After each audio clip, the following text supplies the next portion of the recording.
Hello guys, magandang araw po no. Nandito tayo ngayon sa motor shop. Palitan natin itong sprocket kasi wala siyang guys, wala siyang karera, no? Masyado kasing malaki yung kanya o yung sprocket, yung standard sprocket niya, pang sidecar lang po ito. So tanggalin natin, palitan natin to no.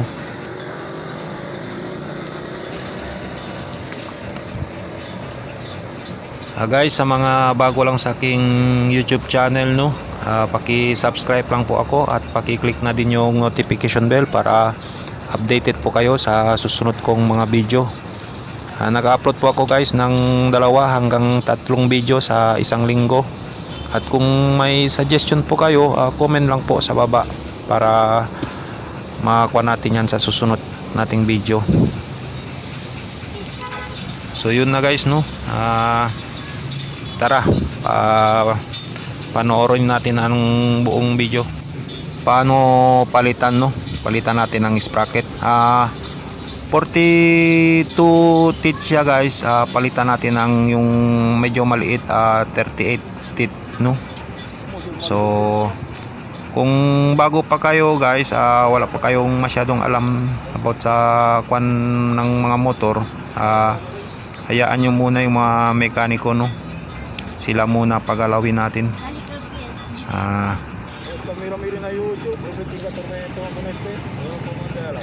So yun guys, ito tanggalin lang yung ring. May ring po ito, parang sakit po siya no?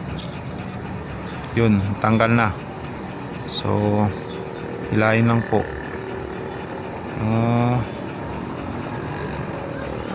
Yung ring lang pala ang pan nyo na, parang lock sa sprocket.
So ito na yung bago guys, no. Pinalitan na ni Manong ng bagong sprocket, no. At pinalitan ko siya guys kasi wala talaga siyang wala talaga siyang pang karera, no? Kahit gaano mo ipiga yung accelerator, mahina yung hatak niya, no. So sa susunod kong video guys, i-testing natin kung okay ba tong sprocket na to, no.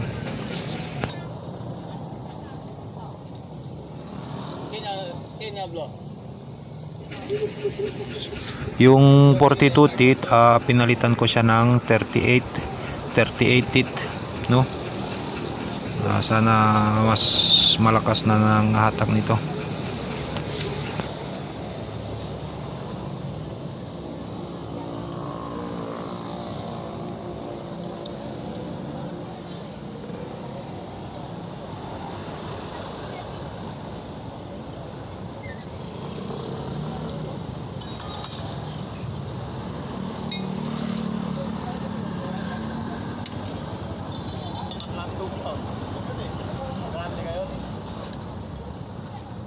Sakit sih, kelas. Si, hindi, agak na baterya kayo, nagpilit na baterya. Punta lang yung nakanoy, sira lang.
Yun, binalik na ni Manong yung yung lock sa sprocket, no.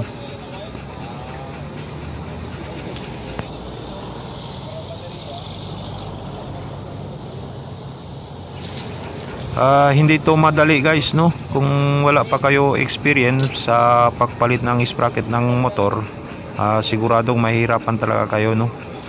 So kung wala pa po kayo experience, siguro pareha sa akin, nagbayad na lang ako ng labor, no. Mura lang man, 100 pesos lang yung bayad sa labor.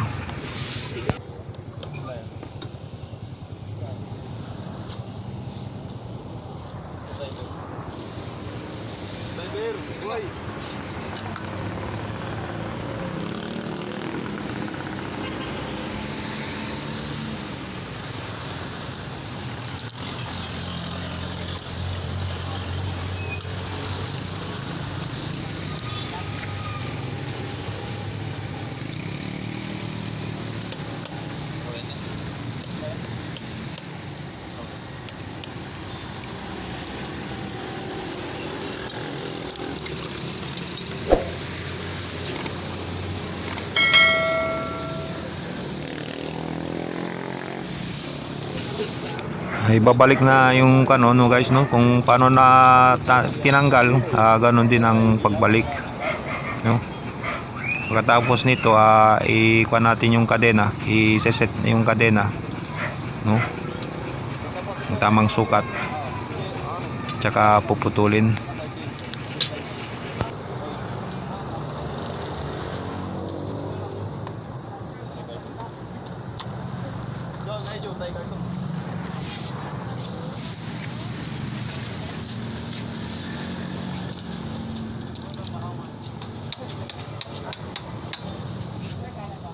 Kuno sa YouTube.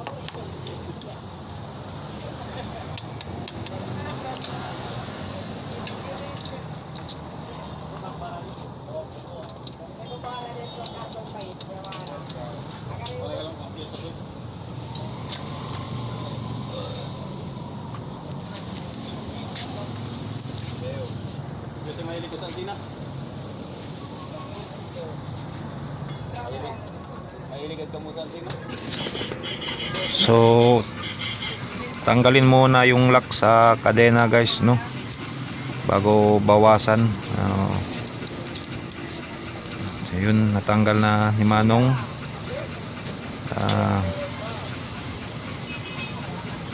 Siguro si Manong expert na, no, hindi na niya sinukat, alam na niya kung ilang ano, ilan dapat ang tanggalin.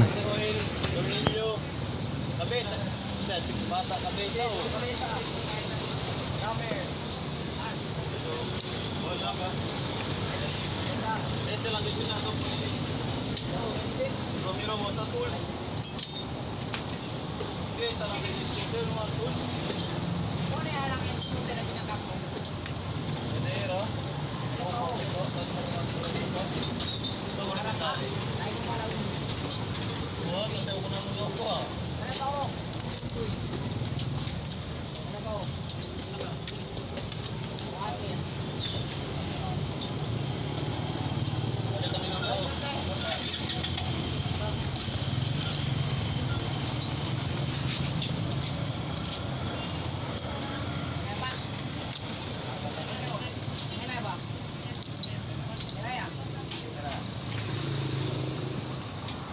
pusing, bida po.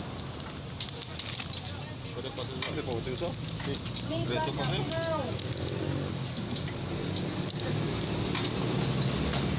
Esto sa baboy.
Raja kami deh. Ano ba sinta to? Ano ba sinta mino do buli?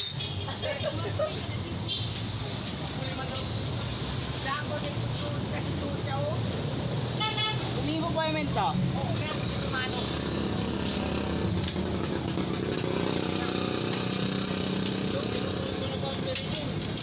Sundiri. Apa betul ya?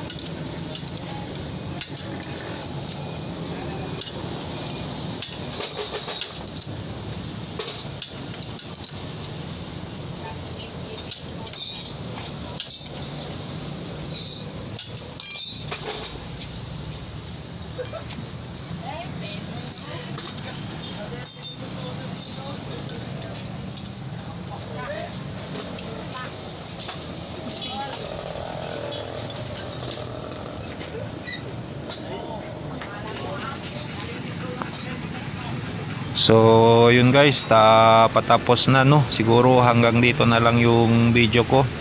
Sa mga bago lang sa aking channel, kung may mga comment po kayo guys, paki-comment lang po sa baba ng aking video, no. At paki-like and share na din po, no. At kung hindi pa kayo na-subscribe, paki-subscribe na din at click ang notification bell para updated po kayo. Salamat guys and God bless po. Ingat po sa pagmamaneho.